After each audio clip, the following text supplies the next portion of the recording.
So Pierre-Luc Dubois continues to be a big topic of conversation, and obviously that connects with the Montreal Canadiens. So Elliotte Friedman on 32 Thoughts, all over Twitter, you guys can see a bunch of it.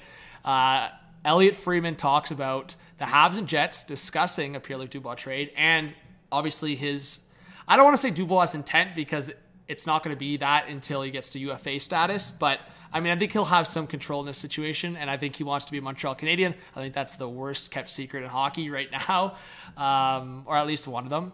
But Dubois is going to end up there 95% from Friedman. That is crazy, and I saw that today, and I honestly, tomorrow morning as I record this Monday night, tomorrow morning I will be listening to Friedman's full episode there. But yeah, I mean, the Habs, I think that's obvious. They're going to be patient with this one. They don't want to give up the farm. I've talked about like maybe Christian Dvorak or Kirby Dach being in the return for Winnipeg. I think that combined with some kind of pick is probably your, I don't want to say best case scenario. Like if it's like Christian Dvorak and a first round pick, that's kind of what I think Winnipeg's going to get.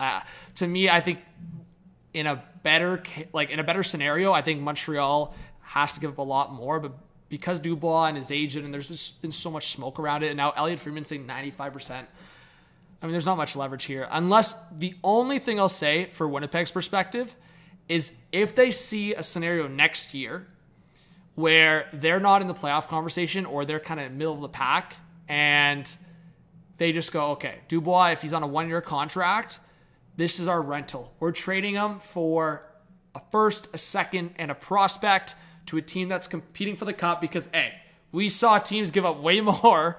I mean, look what Tampa gave for Tanner Jeannot. So if Winnipeg signs Dubois for like a 1 year and they get to the point of the trade deadline and they can get like a first, second, and prospect, that might be the better option than taking back like Dvorak, for example. I mean, Dvorak can be an efficient player. If I'm Winnipeg, I'm definitely expecting Kirby Dach in a first in this return, at least. If you don't get that, I think Winnipeg fans will probably be pretty disappointed. So give me your thoughts, guys, also, because I think we're going to see Dubois probably in a Canadiens jersey, like in a Habs jersey in the next 2-3 years, I'd say. Maybe sooner. You never know, because we know sometimes, this is not going to take too long, or this is going to happen any second, and then we wait, look at the Chychrun trade, right? We thought the Chychrun trade was going to happen like 2 years ago, and it would just happen this year. So this might be the opposite. Maybe it feels like we're going to have to wait forever, and then all of a sudden it reaches the offseason, boom, draft day, Dubois to Montreal. So I don't know how this is going to go. I think there's a chance it takes for like a while because Montreal just doesn't want to pay the price, but you truly never know. It depends. If the Habs get Bedard, maybe they're willing to pay the price to get Dubois in Montreal right away. Bedard and Dubois up the middle, I'm sure that's going to be a conversation if that's a possible scenario. But yeah, make sure to check out the Hot Take Hockey podcast on Spotify and Apple.